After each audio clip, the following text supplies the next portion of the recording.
Thanks y'all for coming out. Stopping in to learn about some stuff about Active Directory certificate services. This is End the Escape Clause. I am Jake Hildreth. I'm a principal security consultant at Semperis, which means I have to deal with George's BS generally.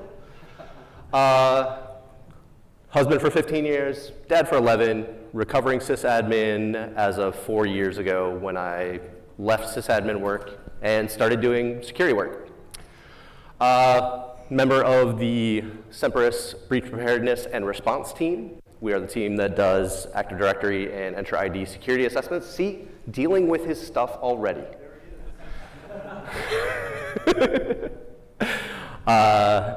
Yeah, and then we also handle after incidents, helping you recover stuff. So, as mentioned, Microsoft MVP for identity and PowerShell, baby. And I build stuff in PowerShell, like to build in PowerShell. Well, this is what we're going to run through today. First off, we're going to give you a background about what Active Directory Certificate Services is and what the state of security is with it. Then I'm going to talk about what I've seen in the last 4 years as far as the most common attacks or vulnerabilities that are out there right now. And then also what offensive security practitioners are seeing when they are doing pen testing, red team engagements. And then I'm going to talk about these combination attacks that a lot of people are not really picking up right now. And we'll dig more into that in the future, but then we're going to talk about current tooling and what limitations are out there. There are a lot of AD security focused and ADCS security focused tools out there. To me, they all kind of have a little bit of blind spots and limitations, including my own tooling. And then lastly, I'm going to introduce a little POC tool called ESCalator, which kind of automates the combination and abuse of these low and medium privilege vulnerabilities to turn into forest compromise. We ready to go? Let's do this.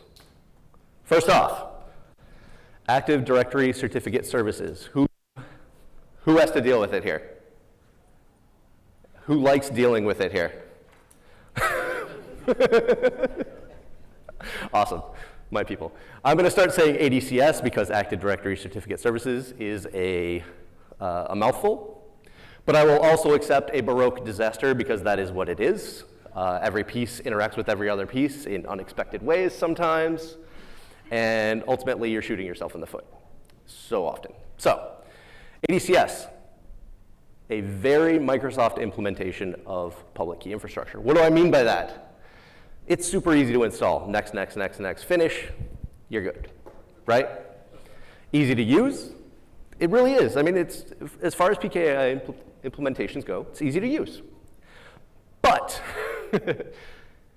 behind that ease of use is just a lot of complexity that is just kind of hidden just beneath the surface. And there are, lots of items in the management tools that kind of name similarly, easy to kind of stumble over what's going on. And the most common way to work with it is, still looks like Server 2000 because it was introduced in Server 2000. Back then, to support things like file encryption, code and file signing, secure communication, et cetera. And it really does, like I said, it's easy to use because it simplifies the administrative tasks that happen all the time. Introduces the idea of templates, which really kind of configures how certificates are requested and generated. So you eliminate that, you no longer have to create your own key pair in order to then submit a certificate signing request. It's all kind of just happens. There's automated approval and automated enrollment in certificates and stuff. So it's very cool. It's all possible because it is incredibly tightly integrated with Active Directory. How incredibly integrated? Well, most of the configuration is stored in AD itself. So much like any other object in AD, it is securable or insecurable, I guess, as well, in the same way. And a lot of the configuration can just be managed with standard AD tools, like our friend ADSI edit up there. And what's really cool is because it's so tightly integrated with AD, right? Certificate-based authentication becomes super easy to do. We're talking smart cards, Windows Hello, et cetera. And I love smart cards, I love Windows Hello, I love PKI for authentication. What I don't like is that you have been given just enough configuration to really ensure that you are stepping on a rake at least once, either during deployment, during administration, during standing up a new PKI, et cetera. So that's ADCS. Now let's talk about the security landscape around ADCS.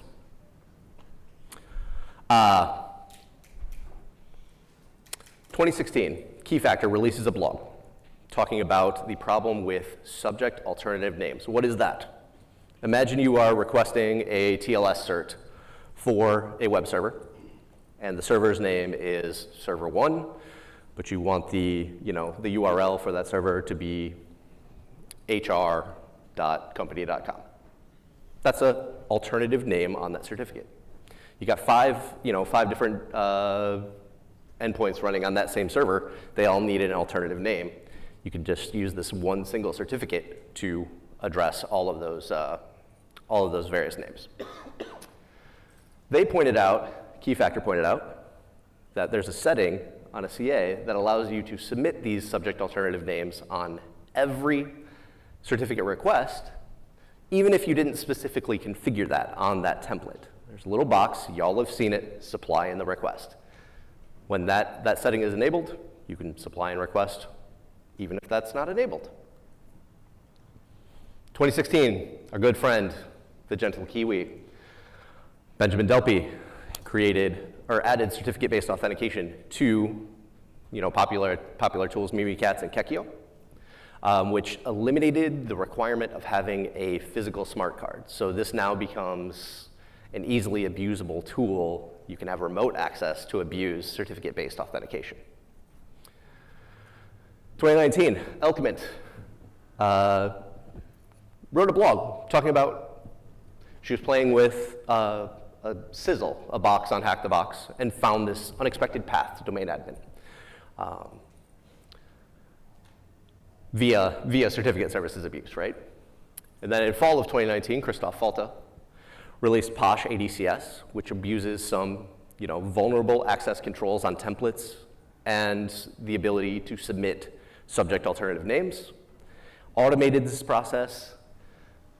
Very cool script, but more importantly, also, I forgot, very, very importantly, but I forgot. Oh, how to abuse the virtual smart card feature that is included in every Windows machine that has a TPM installed. So yet another way to do smart card-like stuff without requiring a physical smart card. Elkiment comes back again, and this time digs deeper and shows how to get enterprise admin by doing PK init stuff from a Linux box. Fall of 2020, Mache and Mike.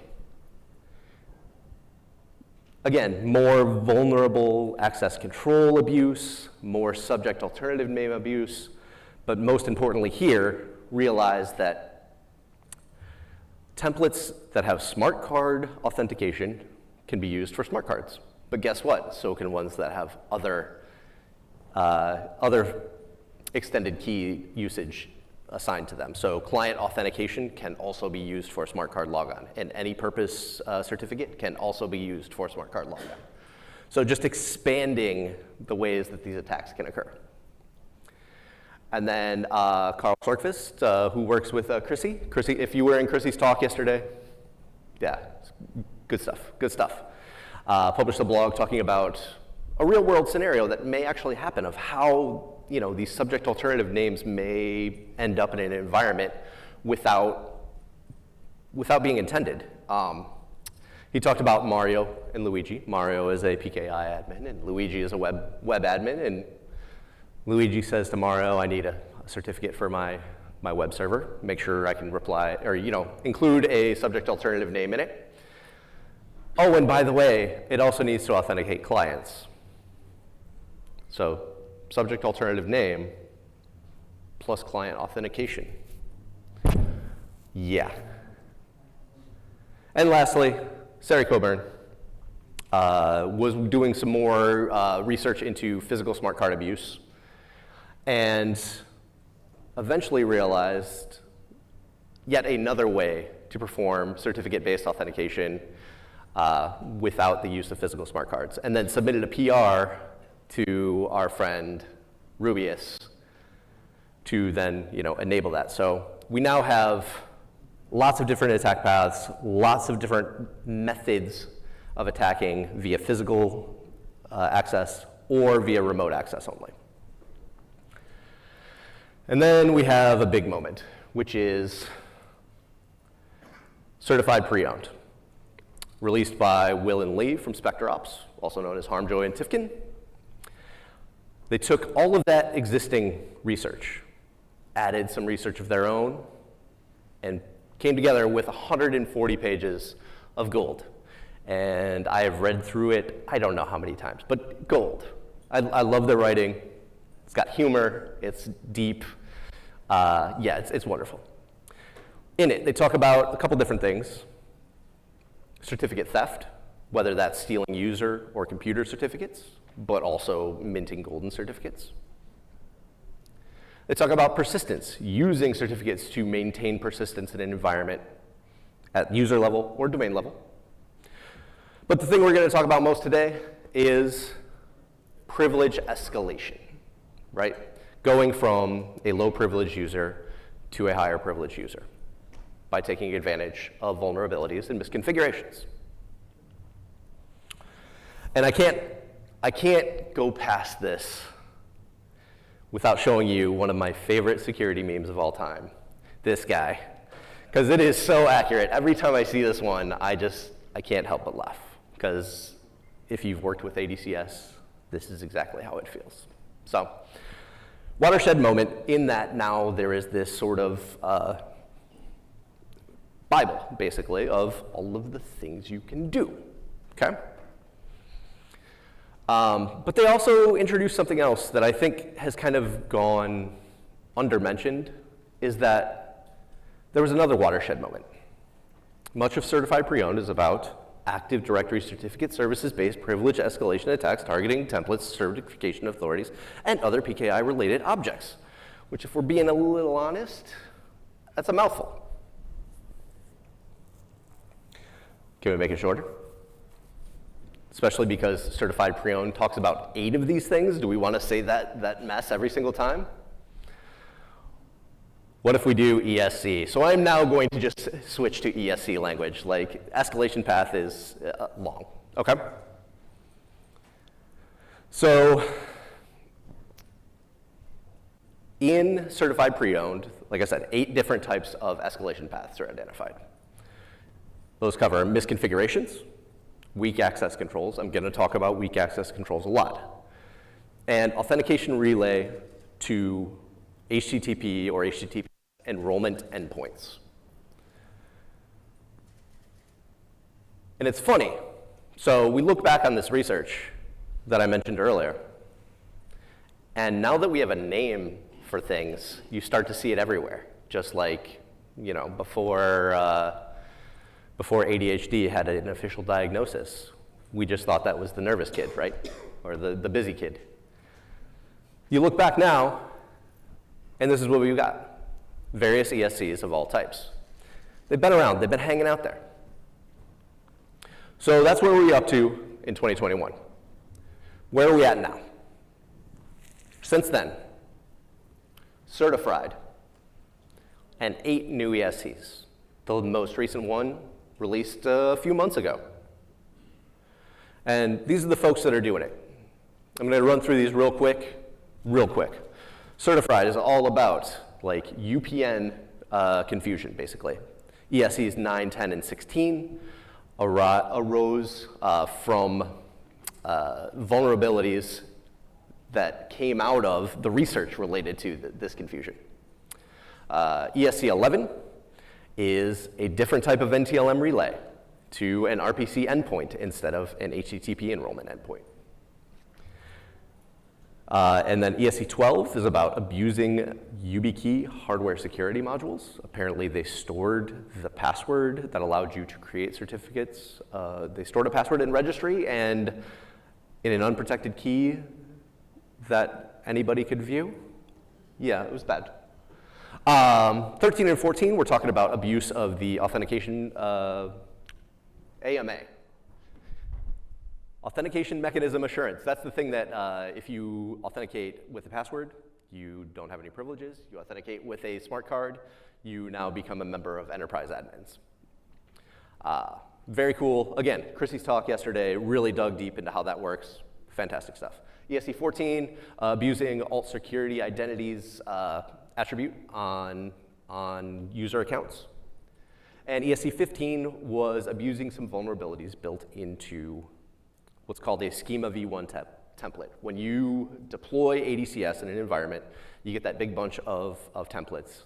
Those are schema v1. They have a ton of known vulnerabilities, and best practice is to duplicate those to create new templates, right? If you still have schema v1 templates out there, duplicate them. Let's create some new stuff. Let's replace those. Let's get rid of it. So that's the research. And I will tell you, red team and pen testers love this shit. Like, they love playing with ESCs. You know, since the research came out, like I regularly talk with red team folks, and even though I'm mostly blue, and even last month I did an informal poll, Red Siege, if you all are familiar with them, great boutique pen testing firm. They have something called Wednesday Offensive. Every Wednesday they get a group of 50 to 60 offensive practitioners together to just talk shop. Nothing's recorded, no slides allowed, you just talk shop. I polled them to find out, what are you guys seeing today when it comes to ADCS? And so, these numbers will mean nothing to you right now, but the ones that they are seeing most frequently are ESC 1, 4, and 5. The ones that they can most frequently abuse are 1 and 8. The ones that they enjoy abusing the most are 4, 5, and 8. But more importantly, they're seeing critical ADCS issues today in about 50% of environments, still.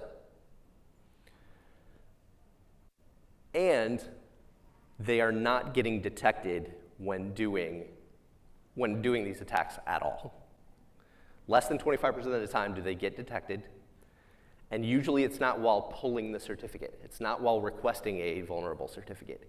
It is while then going to use that certificate. So you combine ubiquity, ease of abuse, lack of detection, and unfortunately, you're going to get some of those freelance pen testers to come and play. Yeah, Mandiant confirmed in early 2022, right before I gave my very first security talk, that APT 29 was using ESC1 attacks in their campaigns. So since then, I gotta say, it's not all bad, right? We've had a lot of improvements. Chrissy talked again yesterday about strong certificate binding enforcement mode that went into place last month. It took 3 years. I understand why. This shit is hard. I get it, Cliff.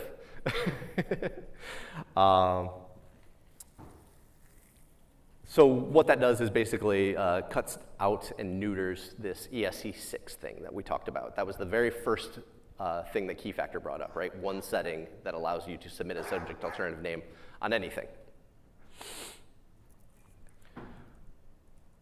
Windows Server 2025 neuters the ESC8 attack. That is an attack where you can relay NTLM to an HTTP endpoint. By default, out of the box, you stand up an ADCS server on Server 2025, and you enable web enrollment. It now enforces HTTPS out of the box and enables extended protection for authentication. That ESC8 attack is gone. We also, with NT-auth enforcement that came out this year, some of the ESC 13 and 14 stuff has been neutered. And after ESC 15 came out last month, the fix was already in place, I believe within a month. Is that correct, Cliff? Month or two, yeah. So took care of that issue pretty quick. So Unfortunately, all of those things that I just mentioned do not touch the most pervasive things, which are vulnerable access controls and misconfigurations, right? But thankfully, we have free tools that can look into a lot of these things. So we've got Purple Knight. We got Forest Druid. I could not say them here. Bloodhound, you know, Justin from SpectreOps spoke yesterday. And Ping Castle. They look into ADCS vulnerabilities. And we've got free ADCS specific tools that dig a bit deeper. You want to find out more specific stuff about, you know, what is actually wrong. Certify and PSPKI audit from SpectreOps, Certipy from Oliver Lyack, and Locksmith by, I don't know, some guy, this guy. If you're not running it, please do. Sander, am I allowed to say the quote? Of course. Last night at dinner, Sander said, I quoted a customer for an ADCS security assessment, 112 hours. Thanks to Locksmith, I did it in 56. So, like, I think it works okay. All right, so let's go ahead and dig into what those most common ESCs are. First one, ESC4, or vulnerable access controls on templates. This can go anywhere from, not a big deal, to, holy cow, let's take care of this today. If you see what this, and authenticated users with full control over a template, take care of that today, okay? I've seen it in assessments. It does happen. This is not made up. Unfortunately, the only real resolution to this is following principle of least privilege and doing tiering properly, right? Treat your PKI as tier 0, full stop. Next up, ESC5s. These are vulnerable access controls again, but not templates, everything else. So we're talking about containers, we're talking about enrollment service objects, we're talking about OIDs, et cetera. Some of these have been combined into the higher numbered ESCs, but yeah. Again, vulnerable access controls. I told you I was going to say it a lot. And unfortunately, again, the solution is principle of least privilege or tiering. ESC1 is the granddaddy of them all. This is what we're all trying to get to. If you're an offensive person, you're trying to get to a template that allows you to supply a subject alternative name in your request. You want to be able to use that template for client authentication or any of the related client authentication EKUs. You want it to be not approved by a manager. You want it to be enabled, aka usable. And you want to make sure that low privilege users can enroll. You see this.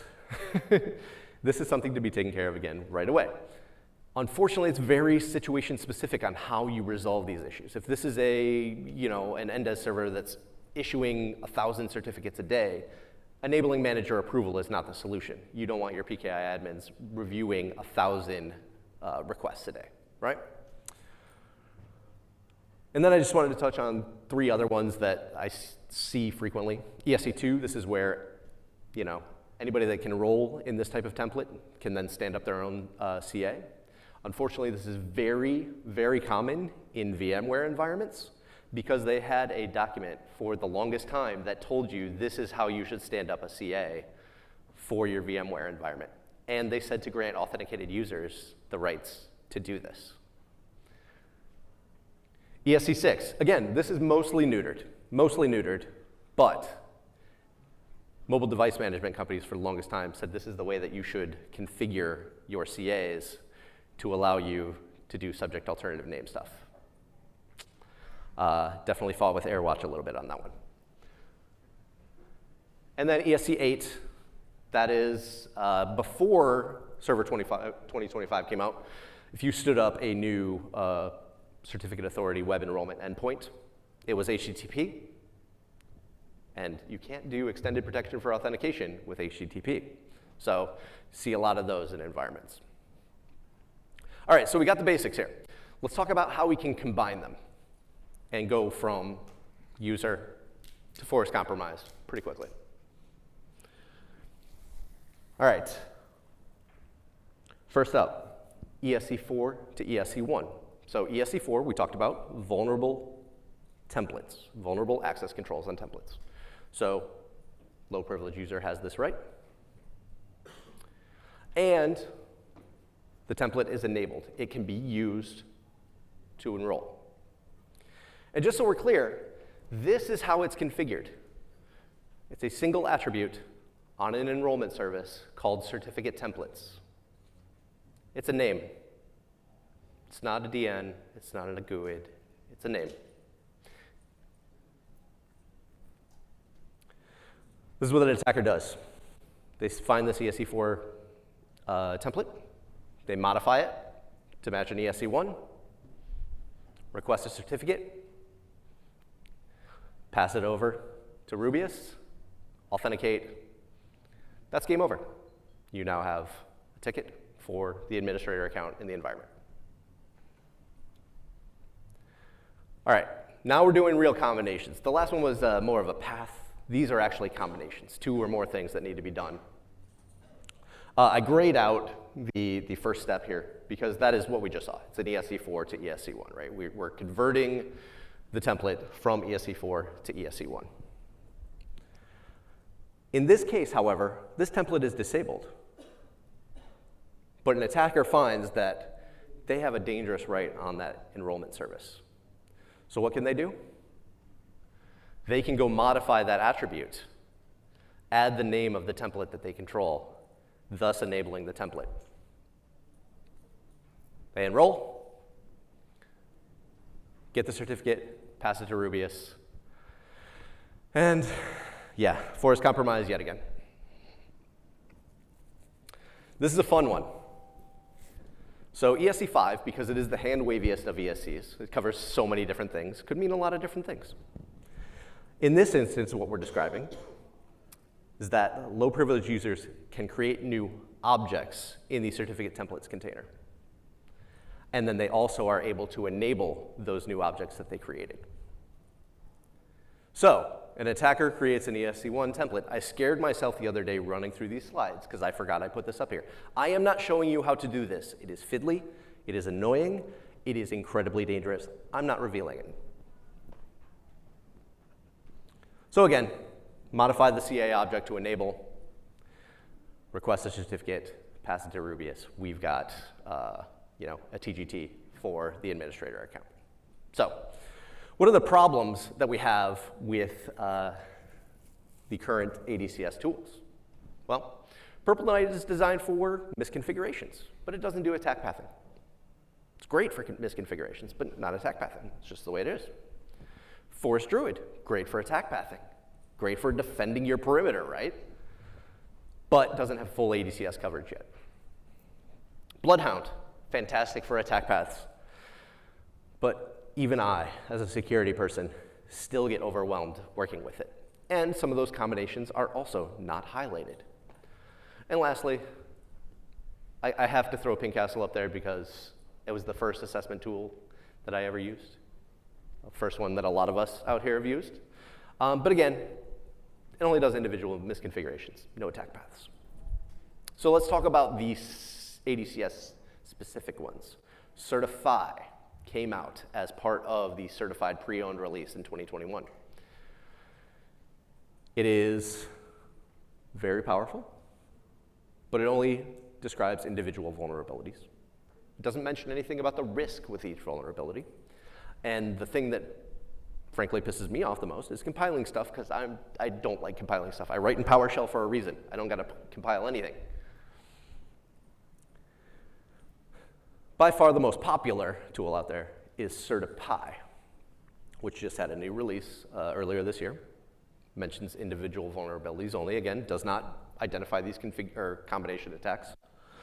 And I will say, though, that the most recent version includes, like, if you have an ESC4, there are also notes that say, like, oh, if this is also in your environment, this could be really bad. No risk ratings, and I hate Python, so I'm not going to install this one. What I do like, again, PowerShell MVP. I like PSPKI audit. It's cool. It's all written in PowerShell. But it requires you to install a third-party module called PSPKI. That may be a hard lift in high-security environments, right? Additionally, it was released with certified pre-owned and has not really had any major maintenance since then. So it doesn't cover the entire breadth of the ESC landscape right now. And then, of course, we have mine, Locksmith. But like I mentioned, I have problems with my own tools. There are no combination attacks. It requires the Active Directory PowerShell module. And again, I built this in mind with running from an AD admin machine, right? Well, after it was out there for a little while, people were like, hey, can you make it run without RSAT? I'm like, why? Reasons. I'm like, okay, yeah. Yeah, I got it. Yeah, so that dependency can be a bit much, too. So that is why today I'm just going to show you a POC called ESCalator. It is a tiny tool for finding and screwing up ADCS issue combinations. Pure PowerShell, no dependencies. PowerShell 7.4, which is still, I guess, a bit of a dependency, but maybe we'll work towards 5.1 compatibility.